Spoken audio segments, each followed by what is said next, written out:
Estamos online. Olá, pessoal, boa noite. Sejam todos muito bem-vindos a mais uma live do Projeto Múltiplos Saberes.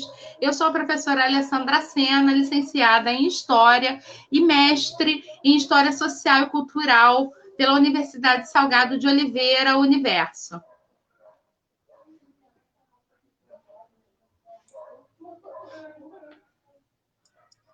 Pessoal, boa noite, sejam bem-vindos à nossa live, mais uma das nossas lives, a sexta live do nosso projeto Múltiplos Saberes.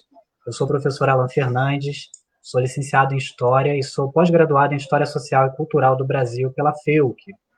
Na live de hoje, que será após a live, né, nós colocaremos ela no YouTube. Não deixem de seguir o nosso canal, de inscrever-se no nosso canal no YouTube, canal Projeto Múltiplos Saberes, ok?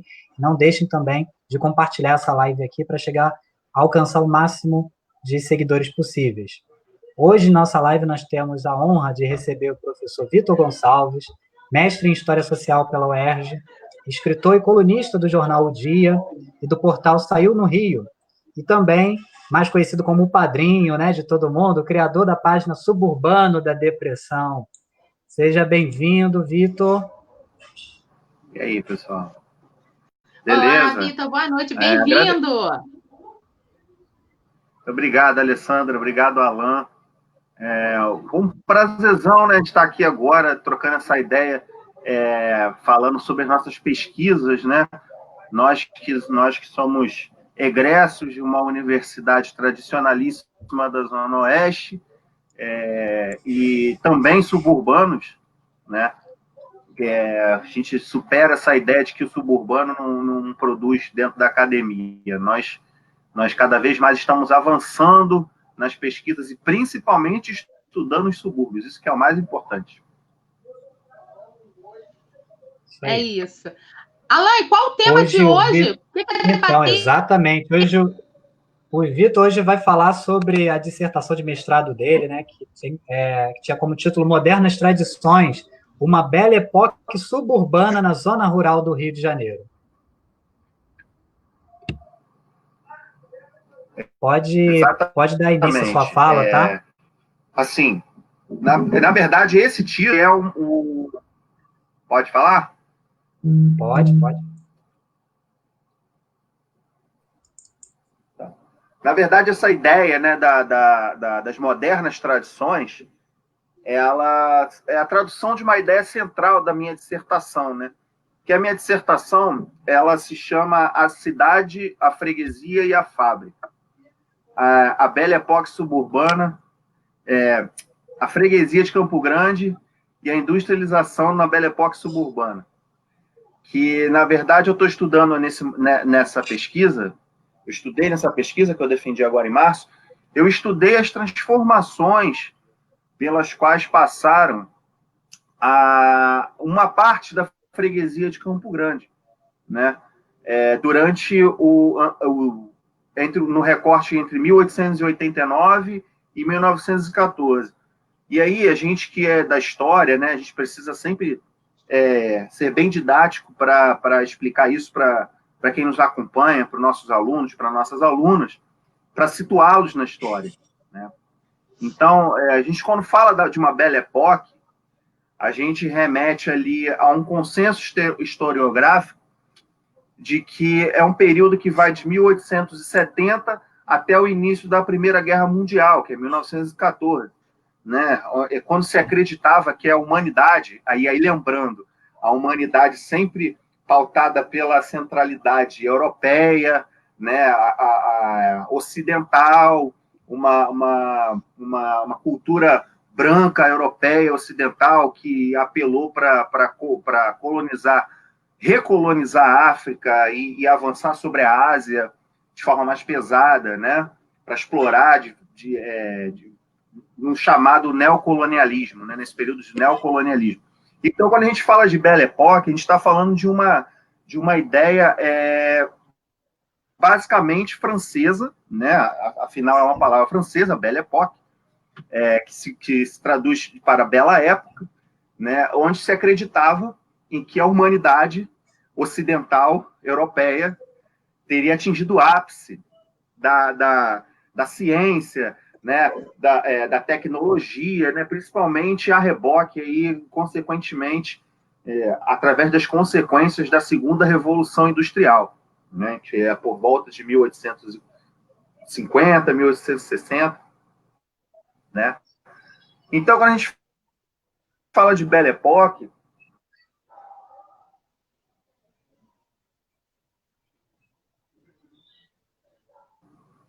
voltou. Quando a gente fala de Belle Époque, a gente precisa lembrar que no Rio de Janeiro, principalmente, a gente precisa lembrar que é um período que vem, em todo esse âmbito de modernidade, vem confrontar numa sociedade, vem tentar se estabelecer numa sociedade ainda com bases fortemente escravocratas, né? Que se utilizava amplamente de mão de obra escravizada, de pessoas escravizadas, apesar de o tráfico na lei, né, ter sido extinguido em 1850. Já tinha se debatido antes, né, ali no começo do século XIX, mas se decide aí apostar por muita pressão da Inglaterra, ali por meados do século XIX. E tem muito a ver com essa questão da expansão industrial, né? A Inglaterra, naquele momento, o maior império da Terra, né, do globo terrestre, precisava de mercados para os seus produtos industrializados. Então, forçou outros países, outras nações a se adequar ao seu momento capitalista, essa expansão do capitalismo industrial. Então, quando a gente fala de Belle Époque no Rio de Janeiro, a gente está falando de um choque de culturas, né? Aí, lembrando daquele quadro aí da Globo, do YouTube, o choque de cultura, a gente está falando aí de um choque de culturas, quando chega no Rio de Janeiro, né? Uma cidade que era ainda muito colonial, né? Com áreas coloniais, com áreas cortesãs, né? Rio de Janeiro, que era a capital do Império Brasileiro nessa época, em 1870. Então, a gente começa a debater, minha dissertação começa a debater essas transformações do Rio de Janeiro, né? Essa virada aí do Império para a República, né? Onde, durante os primeiros anos da República, que se debateu ainda com mais força essas ideias de progresso, de positivismo, de técnicas, de tecnologias, né? De mão de ferro, tudo pautado em ciências tecnológicas, né? Então, o Rio de Janeiro passa por uma transformação assim muito grande, principalmente naquele episódio que vai culminar no famoso Bota Abaixo, né, do Pereira Passos. Então, no primeiro capítulo da minha pesquisa, eu debato essas transformações do Rio de Janeiro, falo como você tenta se estabelecer uma idade moderna sobre uma sociedade que de moderno não tinha nada, né? Porque o moderno naquela época, como a gente falou, era uma visão europeia. O que era modernidade para aquela época, naquele período e naquela sociedade, naquele recorte? Era uma ideia de romper com o antigo. E o que era o antigo? Era o que uma elite, né, econômica começava a não querer mais ver na sua frente, né, trocando em miúdos, né? Óbvio que a gente tem uma discussão muito mais ampla que isso. Então, é uma modernidade basicamente europeia, né? Então, você chega num país que é tropical, quente, né, que ainda que naquele momento ainda é pautado na mão de obra escravizada, né, e que ainda a base da economia era o café e o açúcar, e você chega aqui querendo industrializar, obviamente se ia dar alguns problemas, né? Então, eu gosto muito eu usei bastante literatura nesse primeiro capítulo, né? Além de outras fontes, né, de jornais, de discursos oficiais, né, dos presidentes, eu usei principalmente esse livro aqui, que é um livro muito legal, para quem ainda não leu, A Alma Encantadora das Ruas, do João do Rio, né, que é um livro do comecinho do século XX, que ele debate justamente, ele fala sobre justamente essas profissões das ruas do Rio de Janeiro, né? Aí ele vai falar dos tatuadores, dos urubus, né? Dos usuários de ópio. Eu gosto das mariposas pelas ruas, hein? Vitor, eu gosto das mariposas, né? Pelas ruas. Sabe, as mariposas eram como eram chamadas as prostitutas, né? Algumas, pois é, mariposas é a minha de luxo, temática, hein?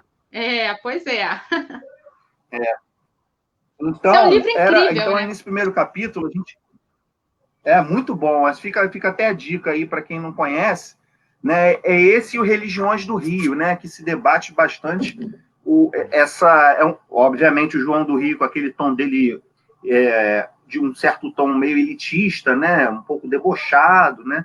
Que ele vai falar das religiões populares. Total, eu estou só avisando. Né? Ele vai falar das religiões populares, né? Do Rio de Janeiro. Então, eu gosto bastante de indicar esse livro aqui, porque apesar desse movimento de modernização da cidade do Rio de Janeiro, você encontra nas suas ruas ainda uma cultura que a elite dali da Avenida Central, atual Rio Branco, queria cada vez mais afastar do centro dessa cidade, né? E aí eu termino o primeiro capítulo falando dos subúrbios, óbvio. Não poderia deixar de falar dos subúrbios, né? Que foram para onde foram jogados aqueles indesejados por essa elite burguesa da República, né? Então, as fazendas dos subúrbios, né, que produziam cana-de-açúcar, o café, elas começam a ser vendidas, leiloadas e, consequentemente, loteadas, porque o Rio de Janeiro sofre um boom populacional aí na virada do século, né, século XIX para o século XX, né? E que você tem uma crise habitacional aí, você tem um histórico de perseguição de cortiços, né? Tem a derrubada do Cabeça de Porco em 1893, lá com Barata Ribeiro, né? E isso vai se acentuar com Oswaldo Cruz, na famosa revolta da vacina, e com Pereira Passos, né? Que é de 1902 a 1906, e que é um movimento também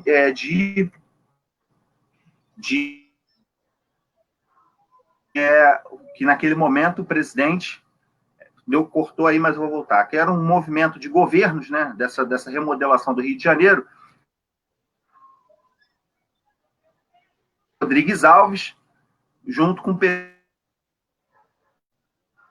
caiu a conexão. São aqueles problemas técnicos que voltou? A gente tem. Opa, né? Ao vivo tem disso, né, Ale? Voltou? Voltou. Ao vivo tem disso, né? Tá. Então, o primeiro capítulo, só para quem não pegou, eu falei nessa minha pesquisa sobre a modernização do Rio de Janeiro, né? Essas reformulações urbanas, né? Essas novas culturas, essa nova sociedade que se pretendia para o Rio de Janeiro, né? Por isso que a temática da nossa conversa hoje fala de modernas tradições, porque apesar de se querer um Rio de Janeiro moderno aos olhares europeus, você não rompeu com as tradições, né? Então, isso vai se ver bastante nos subúrbios, que aí no segundo capítulo eu falo sobre a freguesia de Campo Grande, né? Eu traço um histórico aí desde o começo da década de 1880, mostro como Campo Grande ele era fortemente pautada numa economia agrícola, né? Com traços coronelistas, né? Eu já estou dando vamos dizer assim, umas pinceladas nas fontes aí para o doutorado. Já achei algumas coisas bem bacanas aí para se discutir a respeito de Campo Grande, né? Você tem ali traços de disputas de coronéis, né? De locais, de militares locais, disputas políticas, né? Então, um dos materiais muito importantes que eu achei para essa continuação dessa pesquisa fiz um gráfico a respeito das plantações de Campo Grande que tinha uma freguesia, a gente não está falando do bairro, tá? A gente está falando da freguesia de Campo Grande, né? Que era muito maior do que o bairro atual. A freguesia de Campo Grande nesse período entre 1850 e 1890, tinha uma importante plantação, uma importante parcela de contribuição, principalmente na produção de café, né? Que teve o pico aí em meados de 1850 e o declínio definitivo lá na segunda metade de 1870. E aí eu falo no segundo capítulo dessa sociedade que vivia aqui fala um pouco, né? Porque a gente sabe que quem fez mestrado sabe que mestrado a gente não tem como se alongar muito, só dá para dar uma passada, né, de olho assim, nas fontes. E eu falo um pouco dessa sociedade, né, uma sociedade rural, né, que tinha, como eu falei, essas disputas de terra, essas disputas de militares, políticas, né, locais, as questões políticas locais, né, e que aos poucos, na década de 1880, vai começando a ter um esvaziamento, começa a ter leilões de terra, né, e que vão dar lugares a outras atividades. Dentre elas, quando chega em 1889, você tem na revista de engenharia o anúncio de que a companhia De Morgan Snell, que tinha capital inglês, lembrando lá a gente falou da Inglaterra, da expansão industrial, você tem a compra de 4 propriedades na freguesia de Campo Grande, na região de Bangu. Né? Bangu, que tinha um importante engenho de cana, um engenho, né, que produzia açúcar e aguardente. Né? E foram compradas 4 propriedades que deram corpo à propriedade da Companhia Progresso Industrial Progresso Industrial do Brasil, que era a proprietária da fábrica Bangu. E aí, no terceiro capítulo, eu falo sobre essa questão da fábrica Bangu com mais precisão social, com mais análise social, porque quando chega uma fábrica, e isso eu já estou no terceiro capítulo, né? Quando chega uma fábrica num meio totalmente rural, aquilo dali só é de um impacto social e cultural, né, e econômico, principalmente, muito forte. Né? A gente está falando hoje a gente tem o bairro de Bangu, que cresceu dentro da propriedade da Companhia Progresso Industrial do Brasil, que era dona da fábrica Bangu. Né?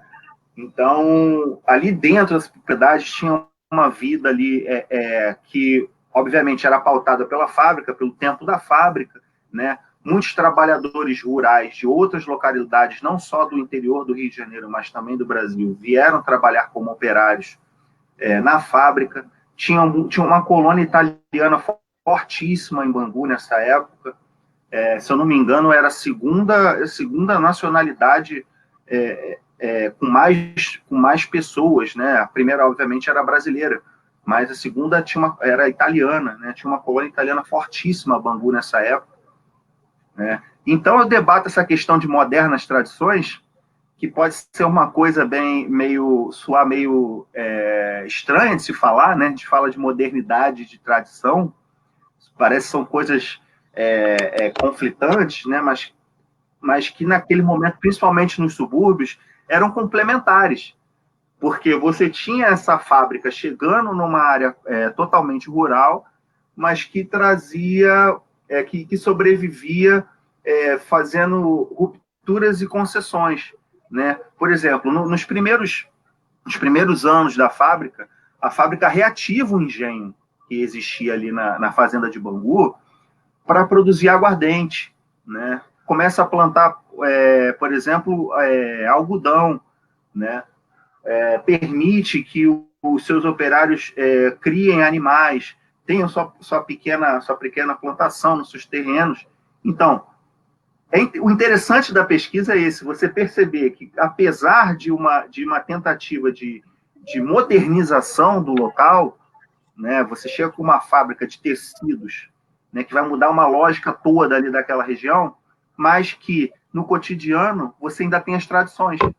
Né? Então, por isso que o tema central é modernas tradições. Né? E é uma belle époque, assim como a gente falou lá no começo, uma belle époque assim, peculiar. Né?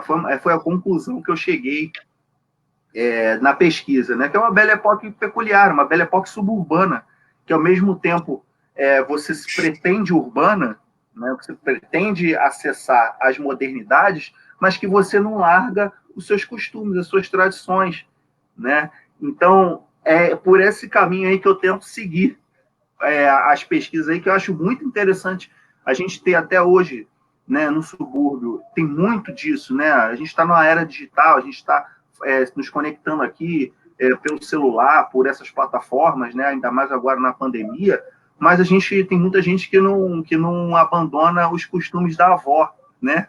É engraçado isso no subúrbio, né? Por exemplo, principalmente com algumas dores do corpo, né? Ou você bebe chá de boldo, ou você passa arnica, né? Então, são esses nuances que fazem o subúrbio ter uma cultura peculiar, o subúrbio do Rio de Janeiro, né? E naquele momento, entre 1889 e 1914, eu percebi que existia uma Belle Époque suburbana, uma Belle Époque com as suas peculiaridades, né? Que mantinham seus costumes, mantinham suas tradições, apesar de uma onda de modernidade europeia que tentava apagar esses traços antigos, esses traços antiquados, né, segundo eles, mas que não conseguiram. E muitas vezes, em muitas situações, essas modernidades, essas modernizações sobreviveram graças a essas tradições. Alan, quer colocar alguma coisa? Que eu tenho um montão de coisas para colocar aqui. Eu adoro essa temática. Viu? Acho que eu também fiz. Então, vai lá, Ale, vai você primeiro aqui, que eu estou analisando aqui as nossas redes, como é que está aqui a interação do público, né? Então, vai você primeiro. Então, ok. Vai você primeiro.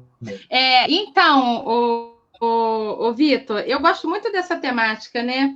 Inclusive, eu não vou lembrar o nome do autor, mas está naquele Rio de Janeiro, nos jornais, que é organizado pelo Jorge Ferreira, e há um texto sobre a Belle Époque carioca, e eu acho excepcional quando o autor coloca, não vou lembrar agora o nome do autor, mas o autor coloca que a Belle Époque acontece na região central do Rio de Janeiro, mas ela não tem o mesmo ritmo, né, na região de subúrbio.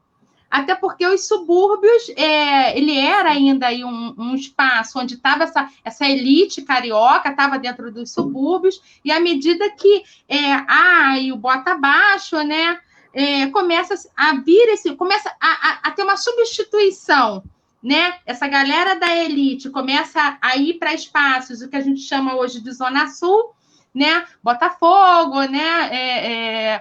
Laranjeiras, e começa a se mudar para essas áreas mais urbanas, e a zona da periferia, né, começa a receber esse pessoal que está vindo jogado de qualquer modo, de qualquer jeito.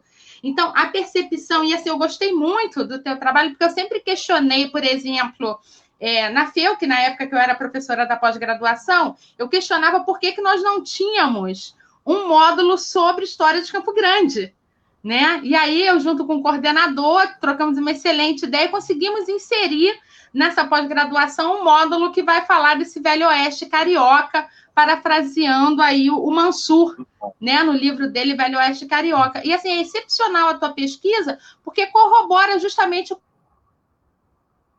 com lembrar o nome, que há essa percepção mais lenta, né, desse pessoal periférico, suburbano, de como essa modernidade está acontecendo na região central e como é que ela vai começar a ser sentida nas regiões, por exemplo, de Campo Grande. Né?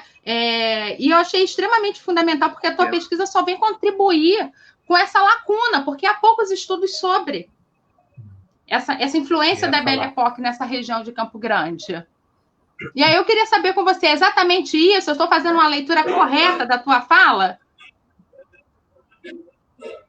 Sim, sim, porque, assim, quando a gente estuda, principalmente o subúrbio, né, e aí a gente dá graças aos deuses, né, aos milhares de deuses aí, aos não deuses, né, também vamos incluir os ateus nisso, se abrir as perspectivas de estudo na academia para os subúrbios, né, a gente tem estudos clássicos, né, como do professor Justino, lá da Unirio, que estuda as freguesias de Inhaúma e Irajá, né? A gente tem aí um estudo fantástico do Leandro Clímaco, que foi uma tese na UF, que ele estuda os periódicos suburbanos e que ele percebe ali que existe uma tentativa das elites locais de se construir uma identidade suburbana, mas uma identidade suburbana branca. E burguesa, pequeno burguesa, né? Que a gente sabe no dia a dia, quando a gente vai mexer nos documentos, a gente sabe que isso é uma mentira, né? A gente sabe que quem foi jogado para os subúrbios foi a maioria negra lá, ex-escravizada, né? Trabalhadores pobres, né? Que iam cada vez mais sendo jogados para dentro do território da cidade, né? Então, outras pesquisas aí, em outros campos, né, da geografia, você tem aí a tese nas ciências sociais da professora Manuela Pedrosa sobre Campo Grande também, né, que aí ela faz a pesquisa em ciências sociais, a tese em ciências sociais, mas ela também faz em história depois um outro doutorado a respeito do Curato de Santa Cruz, né? Então, a gente tem aí, nessas 2 primeiras décadas do século XXI, eu acho que tem um boom aí de pesquisas sobre os subúrbios. Tem uma tese... também, Vitor, desculpa, tem uma também da Jane Trajano, né, da Universo, que ela aborda o bairro de Marechal Hermes, né? Ela fala de Marechal Hermes. Então, também é uma tese bem interessante, foi minha colega de mestrado lá na Universo e tem um trabalho fantástico também sobre o subúrbio. Tem uma tese também de doutorado da Rural, que é sobre a freguesia de Guaratiba, né, que é nas ciências sociais. Então, assim, tem diversos estudos sendo apontados agora aí nesse começo de século XXI, pautados nesses poucos estudos que tinham ali no final da década de 80, início da década de 90. Por exemplo, os estudos sobre a fábrica Bangu, quem pretende estudar a fábrica Bangu, o bairro de Bangu, obrigatoriamente tem que ler os estudos da Gracilda, da professora Gracilda, da UFRJ, né? Tem que ler os estudos do professor Márcio Pinhon, da UF, de Geografia, né? Que são nomes assim, fundamentais para quem estuda Bangu, quem estuda a fábrica Bangu, né? Que foram lá do final da década de 80, a dissertação da professora Gracilda é de 85, né? Ela escreve um livro do centenário da fábrica Bangu em 89, né? E o professor Márcio Pinhon, de Geografia, ele vai defender a tese dele, acho que em 92, se eu não me engano, sei que na década de 90, né? E foi no mesmo período aí que o professor Justino vai defender a tese sobre as freguesias de Inhaúma e de Irajá, nos séculos XVI e século XVII, né? Acho que também chega ao XVIII. Então, assim, a gente tem aí um campo vastíssimo para ser explorado, né? Principalmente sobre a Zona Oeste. Porque quando a gente fala de subúrbio, é um conceito que fica muito restrito à Zona Norte, né? E aí tem 2 questões. Se é pela urbanização da Zona Oeste ser um pouco mais recente do que a urbanização da Zona Norte, ou se é pela identidade da Zona Oeste ser tão forte ao ponto de deixar a questão do subúrbio em segundo plano, de ser subúrbio em segundo plano, né? Que isso já emenda uma outra pesquisa que esbarra aí nas questões políticas locais, né? Quem sabe que tinha aí as famílias aqui na década de 40, 50, 60, que disputavam, né, as atenções na região da Zona Oeste. Então, a gente tem, principalmente na Zona Oeste... Vitor, pode falar. Já que você tocou nesse assunto, tem uma pergunta que já tinha sido feita aqui, eu ia colocar e aproveitar para você complementar a sua fala, porque nós temos a pergunta de uma das seguidoras aqui, a Ariane Rodrigues. Boa noite, excelente debate. Seria possível falar um pouco sobre a nossa formação de poder político aqui em Campo Grande? Aí você já tocou num assunto assim, né? E ela queria que você falasse um pouco mais, né? Se aprofundasse um pouco mais nisso.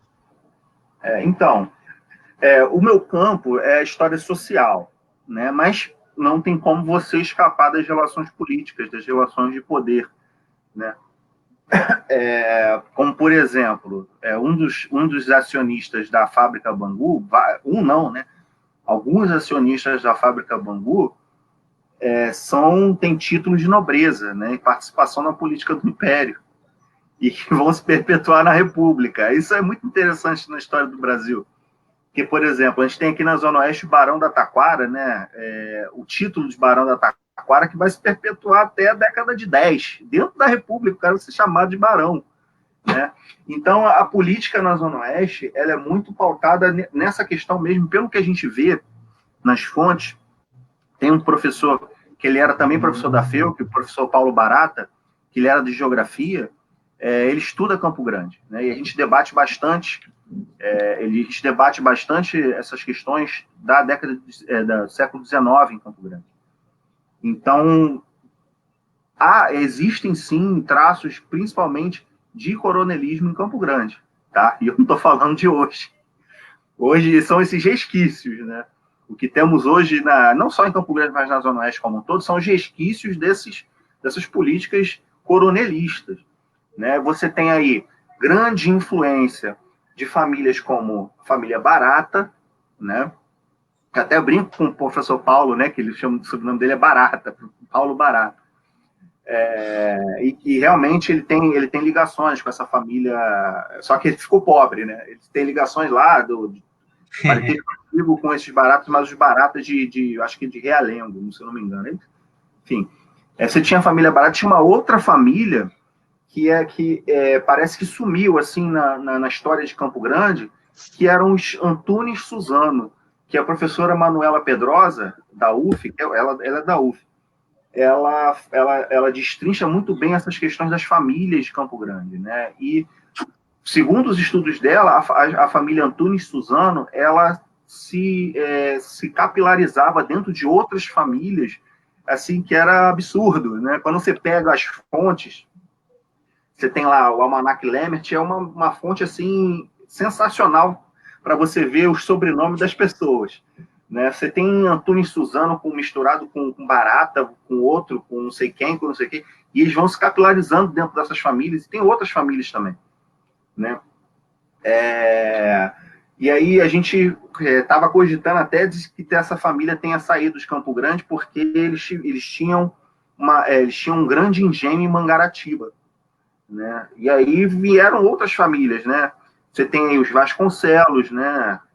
Senador Vasconcelos, Augusto Vasconcelos, foi senador da República, né? Que foi casado com a sobrinha, se eu não me engano, mas sei que ele tinha algum laço ali de família com o Freire Alemão, né? O Freire Alemão, que era um botânico que trouxe para Campo Grande as primeiras mudas de café, né? Que as fontes dizem aí, que vieram de Del Castilho. Olha a importância do subúrbio para a história do Brasil, né? Do Rio de Janeiro e do Brasil, né?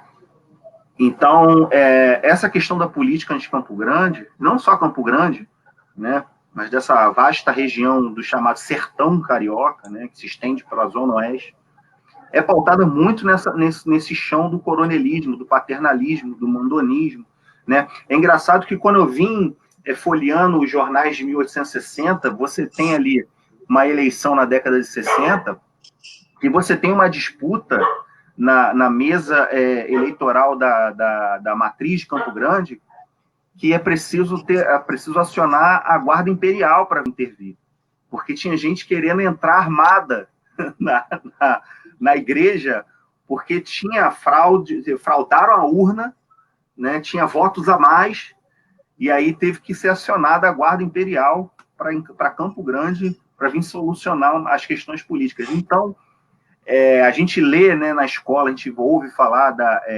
Valença, Vassouras, Vale do Café, Oeste Paulista, os coronéis do café, né?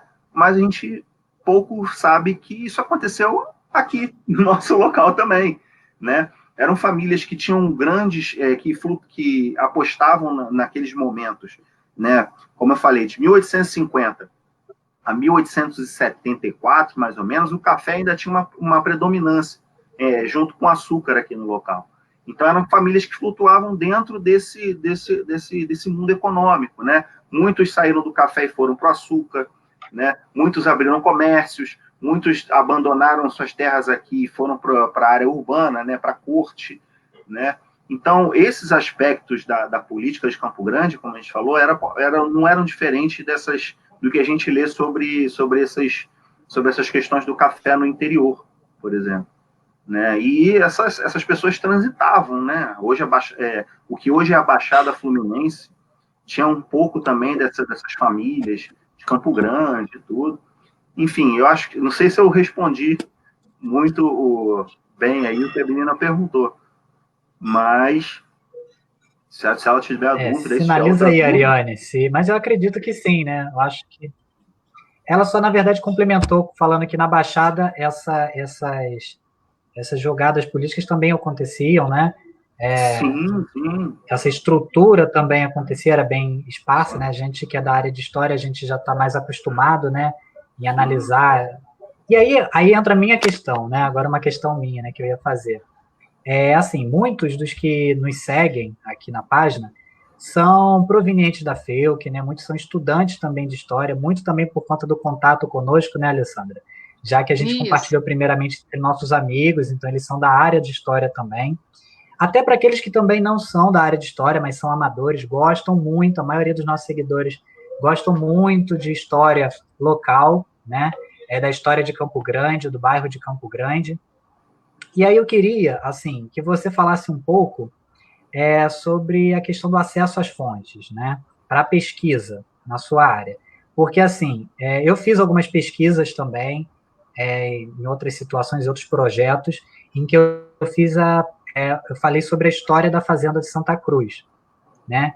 E eu tive algumas dificuldades com relação a algumas fontes, outras nem tanto, né? Porque há muito se fala da Fazenda de Santa Cruz, né? Por conta de toda a importância que ela teve. Não é o caso aqui, qualquer dia a gente pode fazer uma live só sobre isso, né? Porque dá pano para manga. Mas, assim, acerca de Campo Grande, da freguesia de Campo Grande, que é muito mais extensa do que o atual bairro de Campo Grande, quais foram as suas fontes, se você teve alguma dificuldade em acessá-las, né? E dicas de fontes, assim, para que as pessoas possam, para aqueles que são interessados na área, né, possam dar o pontapé inicial para suas pesquisas acerca da história local. Bom, assim, eu preciso confessar que o ponto inicial da minha pesquisa não era a freguesia de Campo Grande, era realmente a fábrica Bangu. E aí, como eu, naquela sanha, né, de querer trazer novidades e tudo, eu fui tentar procurar as fontes da fábrica e descobri que, assim, infelizmente, as fontes originais da fábrica, elas simplesmente sumiram. Não estão em nenhum arquivo público, não estão em nenhum lugar. Se está com a família, eu não sei, né, com os herdeiros da fábrica, ninguém sabe. Então, assim, para eu ter que estudar através da ótica da professora Gracilda e do professor Márcio Pinhon, a gente que é de história sabe que ali já passaram diversos filtros, que foram os filtros dos pesquisadores. Então, não seriam válidos. Né? Não seria válido estudar por eles, porque eles tiveram contato com as fontes originais. Né? A professora Gracilda e o professor Márcio Pinhon tiveram contato com as fontes da fábrica Bangu. Então, aí eu rumei para a questão da freguesia, estudar esse impacto na freguesia. E aí, com fontes, né, de bibliográficas. Aí a gente, que é historiador, a gente precisa tem um momento que a gente precisa confessar.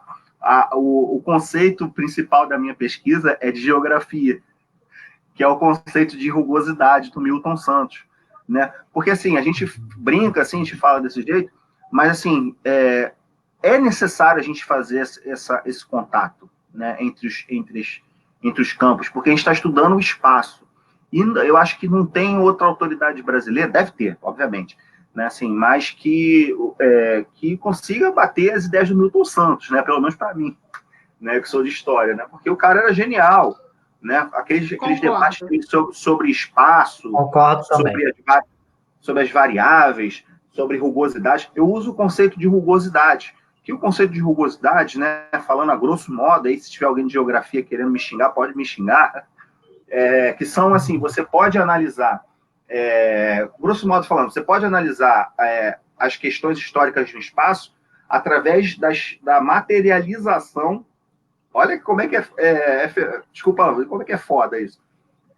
Da materialização dos usos, né, de transformação do espaço através de técnicas, né? Então, o conceito, a coluna vertebral dessa questão das modernas tradições é que, por exemplo, como você tem uma fábrica de tecidos que naquele momento era a expressão maior de uma modernidade, e ao lado dela tem um engenho de cana-de-açúcar, né?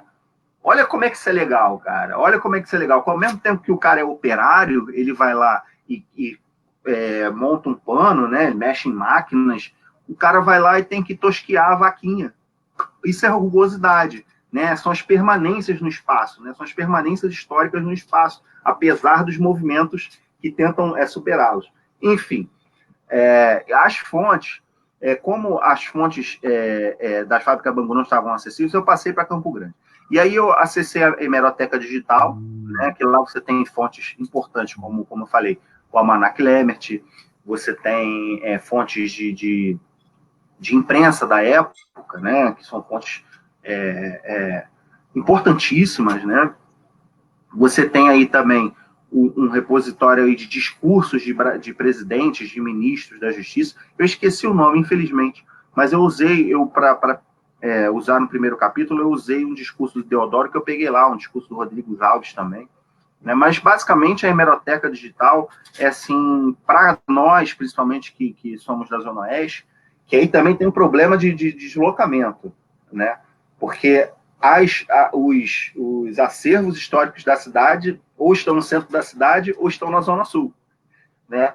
E aí a gente sabe que para ir pesquisar, por exemplo, no Arquivo Geral da cidade, vai demandar você se programar horas, né? Se programar financeiramente para você sair daqui para ir para o centro, né? E aí vai passagem, vai refeição, né? Vai xerox, se tiver que fazer, né? E aí fui no Arquivo Geral da cidade algumas vezes, né? Para pegar, por exemplo, descrições de autorizações, né? Da prefeitura da época, etc. Aí você tem esses arquivos oficiais, né? O Arquivo Geral da cidade, que fica ali na Cidade Nova. Você tem o Arquivo do Estado, que fica em Botafogo, se eu não me engano, né? Você tem o Instituto Pereira Passos, também, que é na Zona Sul, né? Eu acho tudo isso, é Laranjeiras. E isso, eu acho isso de uma covardia, se eu abrir um parênteses, eu acho isso de uma covardia imensa, né? Porque, por exemplo, nós somos felquianos, né? A FEUC teria uma potencialidade muito importante de reunir aqui um acervo local da Zona Oeste, um acervo colaborativo, né? Não, obviamente, não para os antigos, né, que já estão nesses acervos do Estado, mas para os posteriores, né? A pessoa quer jogar fora, sei lá, fotos antigas dos bairros, né, documentos antigos de posse de terra. Não, cara, pega e guarda. Pô, isso faz uma diferença enorme na formação desses pesquisadores suburbanos, né? Porque, assim, eu acho uma covardia, como eu falei, porque isso limita a democratização do acesso à pesquisa para a gente, né? A gente tem uma dificuldade enorme de acessar essa fonte. Então, a gente tem que ir fazendo com o que dá, infelizmente, né? A gente acessa ali uma fontezinha pelo computador, a hemeroteca é uma ferramenta importantíssima nesse momento, porque você pode acessar muito material pelo computador. Isso. Ela quase toda a totalidade, né, já está digitalizada, né? Assim, a hemeroteca, para quem está nos escutando, nos vendo agora, a hemeroteca, ele é um conjunto, né, de jornais, enfim, de todos os arquivos digitalizados da Biblioteca Nacional, né? Os documentos que são digitalizados, eles são escaneados, né, grosso modo, e são colocados na tela totalmente de graça. Então, todo mundo tem acesso. Entrar no site da Biblioteca Nacional e acessar a hemeroteca nacional, a hemeroteca digital da Biblioteca Nacional. Assim, deixa só eu fazer assim, uma propaganda da Biblioteca Nacional, que é excepcional, né? Também dizer para vocês o seguinte, na Biblioteca Nacional, se a gente tiver qualquer dificuldade das fontes digitalizadas, que às vezes acontece, uma fonte ou outra não está digitalizada, e a gente precisa lá ver microfilme, por fim. E aí todo esse desprendimento financeiro que o Vitor colocou para a gente sabe que é uma realidade, né? A hemeroteca, você manda um e-mail, olha, eles são extremamente solícitos em lhe ajudar na divulgação dessas fontes. Eu estive agora, antes da pandemia, fazendo uma pesquisa na Biblioteca Nacional e, nossa, eles são extremamente solícitos. E depois eu precisei de um outro documento, e fui atendida plenamente. Então, é realmente assim um serviço de excelência para nós que somos pesquisadores, né? Agora, deixa eu só fazer duas colocações para ver se a gente consegue só dar uma ampliada mais nesse debate. São duas colocações. Uma, Vitor fala dessas famílias, né, que vão aí, de repente, sumindo. E aí eu acho que é interessante a gente pensar nas relações de casamento, né? Como essas relações de casamento vão propiciar a manutenção não só das regiões agrárias também, mas também da própria manutenção dos novos comércios que vão surgir nessa época e tudo mais. Então, assim, a família sumiu. Não necessariamente eu penso que ela tenha sumido, mas eu acho que essa família ela foi se unindo, de certa forma, para a manutenção, né, dos seus próprios bens, né? Então, eu acho que é interessante a gente sinalizar essa questão de como o casamento não era esse casamento tão amoroso como a gente vê hoje. Outra questão que eu queria colocar para o Vitor, e aí eu acho que é bem interessante para a gente pensar numa questão de conjuntura e da própria expansão do capitalismo, da própria fábrica Bangu, né? É interessantíssimo a gente pensar que a Vila Operária ela não é construída à toa, né? A Vila Operária ela é construída para que o dono da fábrica tenha também um domínio, né, desse grupo de pessoas que estão trabalhando na fábrica. E aí você fornece a ele a escola para as crianças, você oferece a moradia, você oferece o mercadinho para fazer as compras com a caderneta, né? Você oferece o esporte, a eletricidade, o esporte, porque o futebol começa a ser jogado também, né? E eu acho que se eu não me engano, até a usina. Não tem como falar, a usina era no Rio da Prata, né? No futebol. Pois é, mas eu acho que a gente pensar numa coisa um pouco mais à frente, porque a gente pensa em toda uma estrutura capitalista por trás, né? E a manutenção desse dono da fábrica, né? Zelando com todas as aspas pelos seus funcionários. Porque aí você coloca aquela condição de que, nossa, como o meu patrão é bacana, como ele é legal, ele me dá uma casa, um espaço, e você fica preso a essa condição. Queria que se você pudesse explanar um pouquinho mais para a gente essa questão, tem como? Não, foi importantíssimo você tocar nisso, porque a fábrica Bangu, ela não só era uma fábrica de tecidos, né? Aí tem tudo isso que você fala, né? Você tem um hospital dentro da fábrica, você tem uma banda de música de operários da fábrica que ensaiava e se apresentava no Cassino Bangu, né?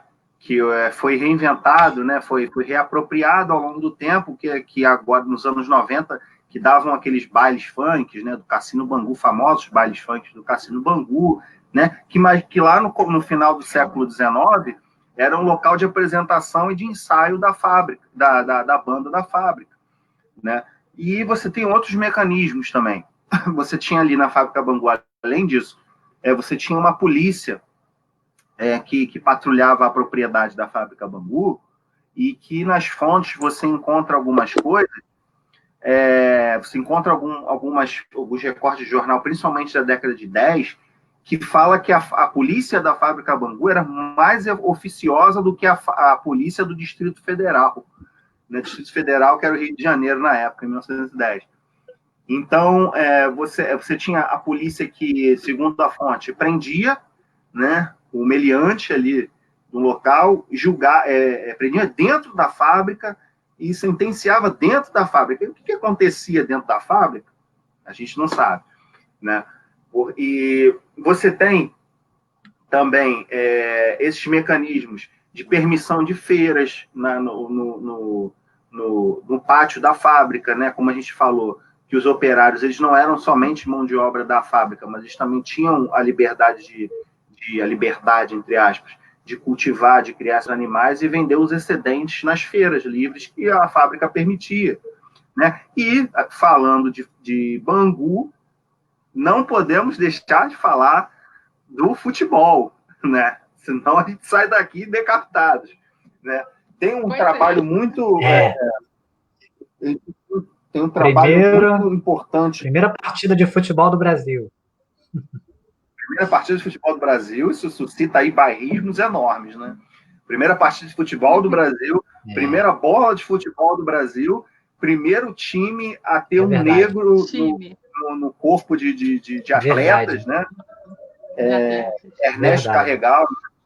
Então, ó, eu estou aqui com um livro também, que é uma dissertação de mestrado do Gustavo Santos da Silva, que foi defendido na UF, tá? Que é chamado Os Proletários da Bola, o Bangu Atlético Clube e as lutas de classes no futebol da Primeira República. É um livro muito, muito interessante, porque ele vai falar, baseado nessa questão de luta de classes, como o futebol ali na Primeira República, como esses times suburbanos, e principalmente o Bangu, eles se sobressaem frente aos outros times de elite, né? O Flamengo, o Fluminense, o Rio Cricket e outros clubes aí das elites aí das orlas, né? É interessante, ele traz dados assim que hoje a gente olha assim e vê como era bem repartido isso, né? Porque quando ele fala, por exemplo, que esses times suburbanos eles precisavam contratar professores para ensinar os seus atletas a desenharem os nomes para poderem assinar a súmula dos jogos, né?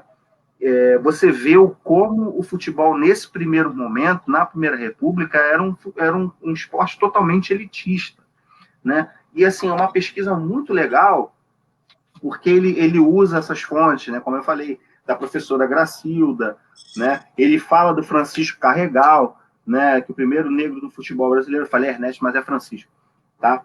Ele fala da Liga Suburbana, né, que junta outros times de outras fábricas, né, que como a professora falou, que tinham essas vilas operárias que eram para manter justamente essa mão de obra sobre o controle ali das empresas, né. Aí você tem aqui no capítulo 2 que ele fala, futebol, um distintivo de classe no Rio de Janeiro da Belle Époque. Então, fica aí a dica, quem puder, é da Multifoco, tá? Então, para quem gosta de história da Zona Oeste, esse livro aqui é muito importante, muito legal. Tem todos esses mecanismos, né? Futebol era um deles, né? O futebol sempre foi usado por governos para se aproximar das massas, né? Tem aí o caso clássico de Getúlio Vargas fazendo o discurso aí da carteira de trabalho em São Januário.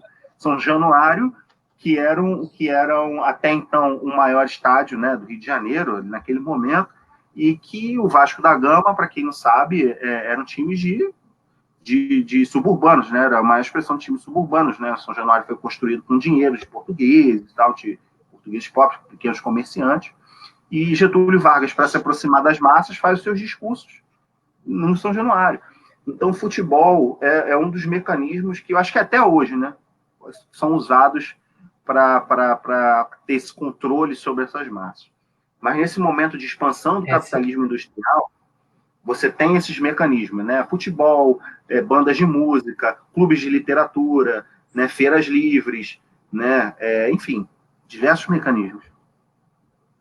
Eu estava falando também que com relação ao próprio estádio, que aqui, né, na região é mais conhecido Moça Bonita, né, que fica que na verdade é o estádio Proletário Guilherme da Silveira, né, que foi em homenagem, se eu não me engano, a um dos diretores da fábrica, né, Guilherme da Silveira, uma coisa assim.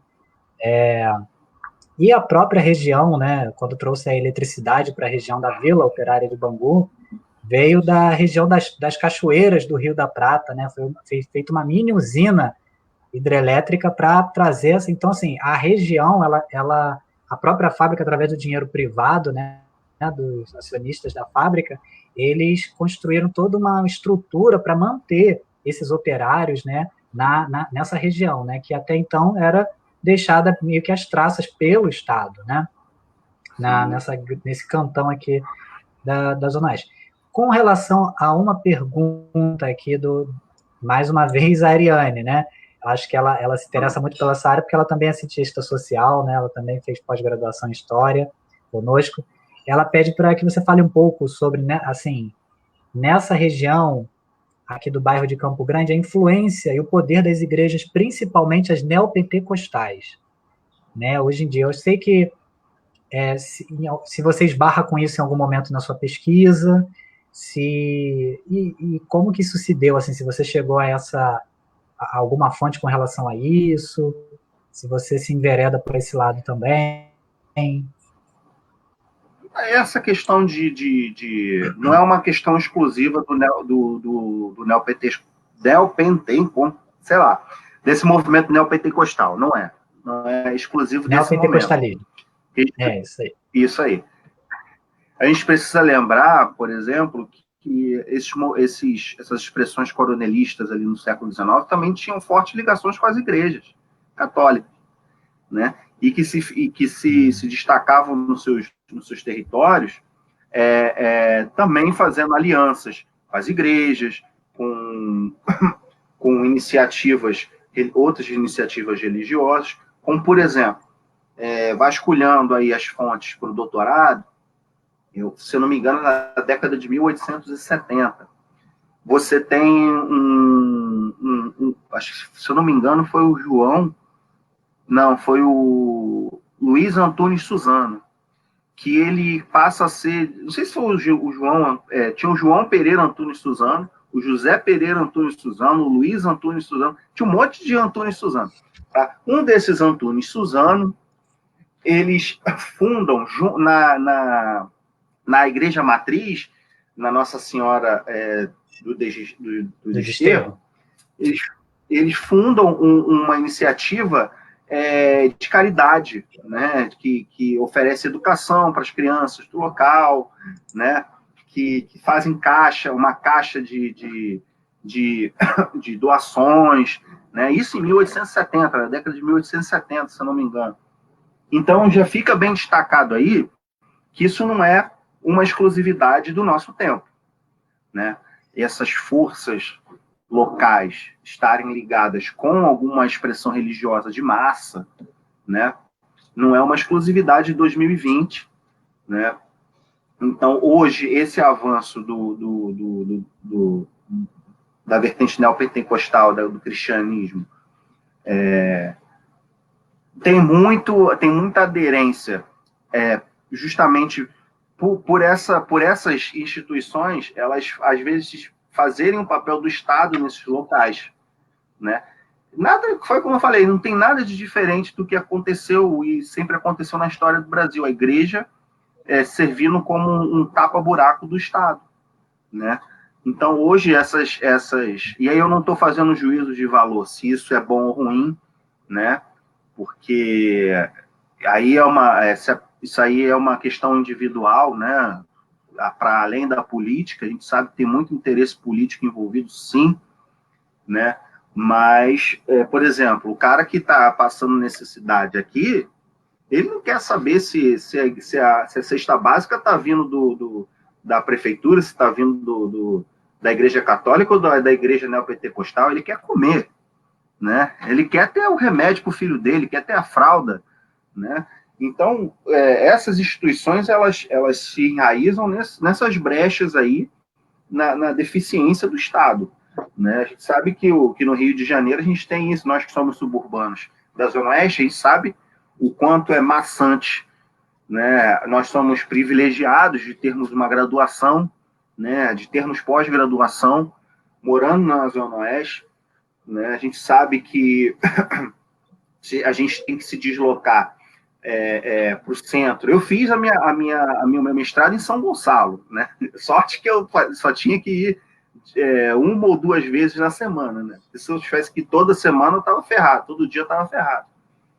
Então, a gente sabe que aqui, principalmente para a Zona Oeste, tem uma deficiência de atenção assim brutal, né? Apesar de Campo Grande ser o terceiro ponto da cidade, né, o segundo núcleo urbano da cidade, né, a primeira Barra, depois Campo Grande, e é o terceiro bairro que concentra o maior número de oportunidades de emprego, de postos de trabalho da cidade.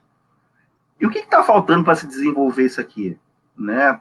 Para quem interessa a gente manter essa divisão, a gente manter os nossos moradores, nossos vizinhos em pé, e esmagados dentro dos transportes públicos ridículos, né, de Expresso Pégaso, Expresso e Viação Santa Cruz, né, e dentro da Supervia.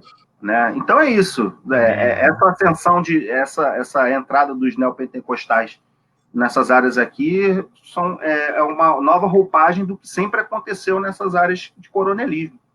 Né? Perfeito. Então é isso, né? O pessoal fez assim, mais elogiando mesmo a nossa live, né? Elogiando sua pesquisa, né? Que é extremamente interessante, né? Muito.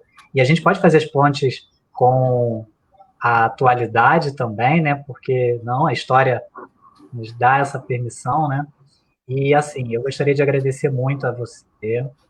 Assim, para terminar, tem um comentário aqui muito interessante que não tem muito a ver necessariamente, mas a gente consegue fazer a ponte, né? A Kátia Guerra Cruz, eu vou colocar na tela aí, eu acho que está pequeno, mas eu vou ler. No futuro, iremos estudar o uso das plataformas educacionais durante a pandemia de 2020, no Rio de Janeiro, pelas escolas particulares e escolas públicas. Seu uso, seu público-alvo, formação de professores, etc. A diferença é muito gritante, né? Lembrei deste fato, pois o assunto é subúrbio, né? Então, assim, eu deixei para o final porque ela não necessariamente tem a ver diretamente com a sua pesquisa, mas é algo que a gente está vivenciando agora, né? A questão da educação e os privilégios aí, né? Que a gente está vendo, enquanto as escolas particulares estão a pleno vapor, ainda que na modalidade EAD, as escolas públicas foi um ano perdido, né? Praticamente um ano perdido. Né? E aí eu gostaria que você fizesse uma consideração com relação a isso, né? Assim, essas questões é uma questão histórica mesmo, como você falou, Alan. A história nos permite fazer esse exercício, porque quando a gente vê que hoje os subúrbios, né, e aí eu falo da Zona Norte, da Zona Oeste, você tem aí quase 80% da população, e 80% quase 80% da população que ainda precisa trabalhar no centro da cidade, ou na Zona Sul, ou na Barra da Tijuca, a gente percebe que tem uma coisa muito de errado aí. Se a maioria da população mora aqui, por que as políticas públicas devem ser exclusivamente para as orlas? Né? A gente tem, por exemplo, cerca de 45 quilômetros de extensão de orlas de praia nos subúrbios, que são nas baías de Guanabara e na Baía de Sepetiba. E enquanto as praias oceânicas, na Zona Sul, a gente só tem 40 quilômetros. Né? E por que as nossas praias elas são depreciadas e poluídas e as praias da Zona Sul viram cartão postal? Né? Então, passa nessa questão da educação. Né? A gente sabe que muitos bairros, principalmente da Zona Oeste, operadoras de internet não podem entrar.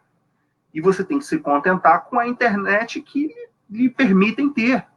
Né? E é uma internet de baixíssima qualidade. E como é que uma criança, um jovem vai estudar com uma internet que toda hora fica caindo, o mínimo temporal que der, a internet cai, fica 1, 2, 3 dias sem voltar. Então é isso que a gente precisa começar a perceber, que a depreciação dos subúrbios cariocas, eles são projetos políticos.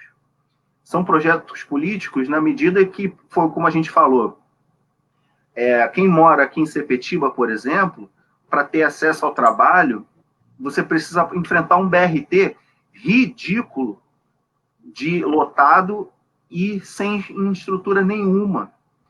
Você tem que enfrentar, quem mora em Santa Cruz, Campo Grande, tem que enfrentar uma supervia, um trem da supervia, lotado. Sorte de quem mora em Santa Cruz, que ainda consegue ir sentado, né?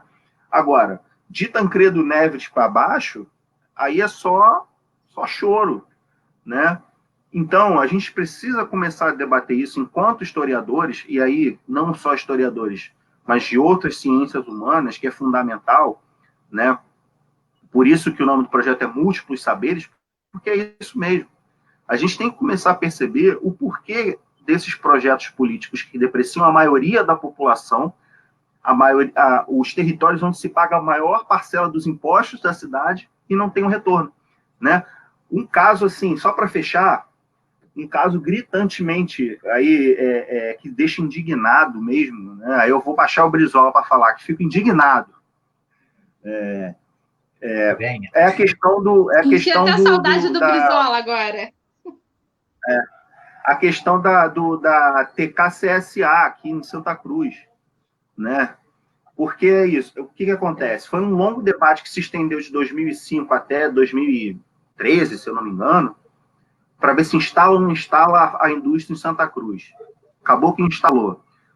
Polui cada vez mais a Baía de Sepetiba, né, que é um berçário de boto cinza, tem um ecossistema valiosíssimo, que tem uma área belíssima, tem uma orla belíssima, né? E a contrapartida para se instalar a fábrica em Santa Cruz foi se reflorestar uma parte da Zona Sul. Olha como é que isso chega a dar nervoso, né, cara? Porque assim, o prejuízo fica com a gente, historicamente, né? Isso é só um dos prejuízos que ficam com a gente. O prejuízo fica na Zona Oeste para o desfrute da Zona Sul, né? Então, nós pagamos mais impostos para a pedra portuguesa lá do calçadão de Copacabana tá colocada certinha para não entortar o pé do morador lá de Copacabana. Então, são essas coisas assim que nós, enquanto pesquisadores suburbanos da Zona Norte, da Zona Oeste, precisamos colocar para fora. Olha só, esses projetos políticos, eles são históricos, né? São geográficos, né? Tem questões sociológicas, filosóficas, políticas no meio, e é isso que a gente tem que fazer, cada vez mais abrir espaços como esses de vocês, múltiplos saberes, para acessar, né? Tentar acessar o máximo possível de pessoas e essas pessoas irem multiplicando esses debates. Né? Afinal, o Rio é uma cidade suburbana. Esse é o objetivo. Né? Esse é o objetivo, e é isso, cara. Parabéns para vocês, professor Alan, professora Alessandra, muito bom. Gostei muito de estar aqui com vocês. Vitor, nós que agradecemos a sua presença, viu? Muito obrigada, foi ótimo. E assim, eu já vou fazendo um convite já para que futuramente você retorne falando de outro assunto. Só chamar, só quando chamar, quando quiser. Vinculado ao subúrbio também, né, de preferência. Tá bom? Que a gente vai criar assim, um organograma mais para frente, né, Ali? A gente já está criando assim, uns novos projetos para implementar aqui no nosso projeto Múltiplos Saberes, e esteja convidado, tá bom? Que foi excelente, eu agradeço mais uma vez, muito obrigado mesmo, né? Foi enriquecedor, foi uma aula e um bate-papo ao mesmo tempo, né? Então, acho que o pessoal gostou bastante também, né? Pelo que eu vi aqui, o pessoal rasgou seda, né? Obrigada, então, a gente agradece também boa noite. Que visualizou, tá bom? Obrigado, agradeço pessoal. a todos, tá bom? Muito obrigado, Vitor. Muito obrigado. Abração, viu? Abraço. Obrigada. Tô sem áudio, Alan. Vou sair e vou voltar. Tá ok. Deixa só ela retornar aqui. Então, pessoal, estamos muito agradecidos, tá? Com o pessoal que estava aí nos acompanhando, tá? Agradecemos mesmo. O pessoal que compartilhou também, né? E futuramente a gente terá novas lives nesse estilo também para discutir um pouco da história local, né, Ale? Pois é, voltei. Desculpem, gente, mas é que eu tenho pequenos problemas técnicos de entradas e saídas, porque às vezes eu não ouço o Alan, né? Bom, aproveitando aqui para fazer o nosso jabá de finalzinho de live, tá? Lembrando a vocês que a gente possui o espaço Múltiplos Saberes, ali na Estrada do Monteiro, 244, e lá no espaço a gente está trabalhando com reforço escolar, né? Com preparatórios de Enem, preparatório militar, cursos livres, preparatórios para o magistério. Então, caso vocês se interessem, a gente está lá à disposição de vocês, viu? Ok? Assim que a pandemia acabar, a gente vai estar aí firme e forte aí com todo mundo, tá bom? Mais uma vez, a gente agradece a presença de todos vocês aqui conosco, ainda que à distância, mas é isso aí, né? Esperamos que tenhamos dado, né? Que tenhamos alegrado um pouco mais a noite de vocês. Na quarta-feira, nós temos aí o professor Klinger, né, que vai trazer aí uma temática interessantíssima para a gente, vai falar sobre essa evolução da tecnologia, que a gente está se apropriando dela cada vez mais, e das relações de trabalho que serão estabelecidas a partir dessa nova perspectiva com a tecnologia, tá, gente? Então, fica com a gente, quarta-feira a gente está de volta. Boa noite, Alan, abraço. Boa noite, abraços a todos. Até mais. Tchau, tchau.